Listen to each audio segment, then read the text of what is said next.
Oke, Assalamualaikum warahmatullahi wabarakatuh. Kembali lagi bertemu dengan saya Muhammad Firas Afif dengan NPM C1C020162.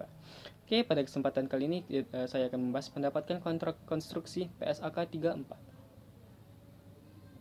Oke, yang pertama kita langsung saja. Karakteristik kontrak konstruksi. Kontrak konstruksi untuk aset tunggal atau berkaitan dengan sejumlah aset. Kontrak konstruksi meliputi kontrak konstruksi aset, misal pelayanan jasa untuk manajer proyek dan arsitek, kontrak untuk penghancuran atau restorasi aset dan restorasi lingkungan setelah penghancuran aset. Selanjutnya kontrak kontrak dapat terbentuk akan adanya dua hal. Pertama, kontrak harga tetap, dan kedua, kontrak biaya tambah. Terus untuk pendapatan kontrak sendiri, yaitu terdiri dari yang pertama, nilai pendapatan semula yang disetujui dalam kontrak. Yang kedua, penyimpangan dalam pekerjaan kontrak, klaim, dan pembayaran insentif.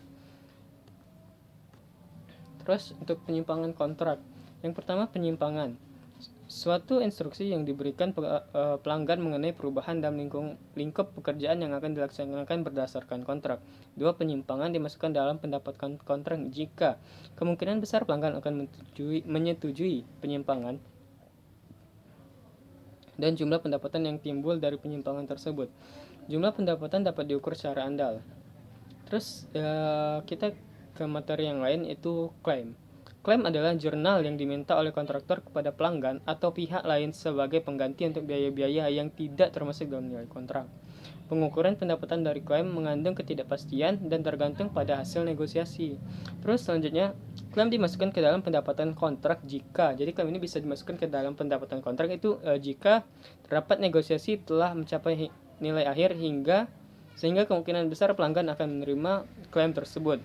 Selanjutnya, nilai klaim yang kemungkinan besar akan disetujui oleh pelanggan dapat diukur secara andal.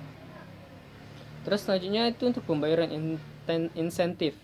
Pembayaran insentif adalah jumlah tambahan yang dibayarkan kepada kontraktor apabila standar-standar pelaksanaan yang telah ditentukan telah terpenuhi atau dilampaui. Misal, pembayaran karena menyelesaikan lebih awal dari suatu kontrak. Jadi pembayaran insentif sendiri ini, misalnya kita terdapat kontrak pembangunan sebuah rumah sakit gitu, yang dimana kontraknya itu 10 akan terrealisasi dalam waktu 10 bulan. Tetapi kurang dari 10 bulan kontraktor tersebut telah menyelesaikannya, maka biasanya akan ada tambahan pembayaran insentif karena penyelesaian yang lebih awal dari suatu kontrak. Terus pembayaran insentif dimasukkan dalam pendapatan kontrak jika yang pertama, kontrak tersebut cukup aman sehingga kemungkinan besar. Terus yang kedua, pelanggan memenuhi atau melampaui standar pelaksanaan. Jumlah pembayaran insentif dapat diukur secara andal. Terus pengakuan pendapatan dan beban kontrak.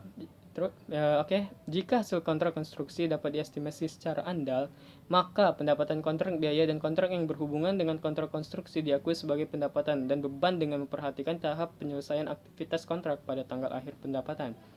Terus taksiran rugi pada kontrak konstruksi tersebut segera diakui sebagai beban. Terus pendapat konstruksi menurut PSAK 34, ada dua metode akuntansi untuk kontrak konstruksi jangka panjang. Yang pertama, metode presentasi penyelesaian, yaitu pendapatan kontrak diakui sebagai pendapatan dalam laba rugi dalam periode akuntansi di mana pekerjaan dilakukan.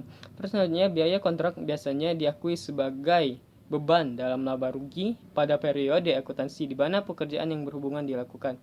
Terus nomor 2 itu metode kontrak selesai, pendapatan diakui. Terus untuk pendapatan konstruksi sendiri terdapat 4 poin. Yang pertama itu pembeli atau pelanggan dan penjual perusahaan konstruksi memiliki hak yang dilaksanakan. Yang kedua, pembeli memiliki hak secara hukum untuk meminta kinerja spesifik di dalam kontrak. Yang ketiga, penjual memiliki hak untuk meminta pembayaran atas kemajuan kontrak untuk memberikan bukti kepemilikan pembeli. Terus yang keempat, hasilnya penjualan berkelanjutan terjadi, sementara pekerja berlanjut dan entitas harus mengakui pendapatan sesuai dengan kemampuan pekerja tersebut. Terus dasar pemikiran penggunaan metode presentasi penyelesaian terdapat 4 poin. Yang pertama, pembeli dan penjual memiliki hak yang dilaksanakan.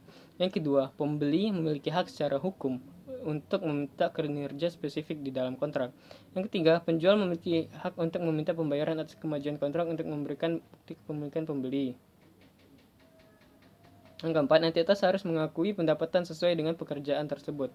Metode persentase penyelesaian. Jumlah pendapatan kontrak dapat diukur dengan andal.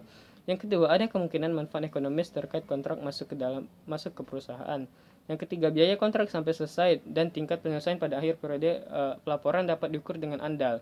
Terus yang keempat, biaya kontrak yang berasal dari kontrak dapat diidentifikasikan dan diukur dengan andal. Mungkin itu saja yang dapat saya sampaikan dalam materi pendapatan kontrak PSAK 34. Saya Muhammad Firdaus Afif meminta maaf sebesar-besarnya apabila terdapat kesalahan kata, kalimat, atau tidak memahami materi. Lebih dan kurang saya mohon maaf. Wabillahi taufiq wal hidayah. Wassalamualaikum warahmatullahi wabarakatuh.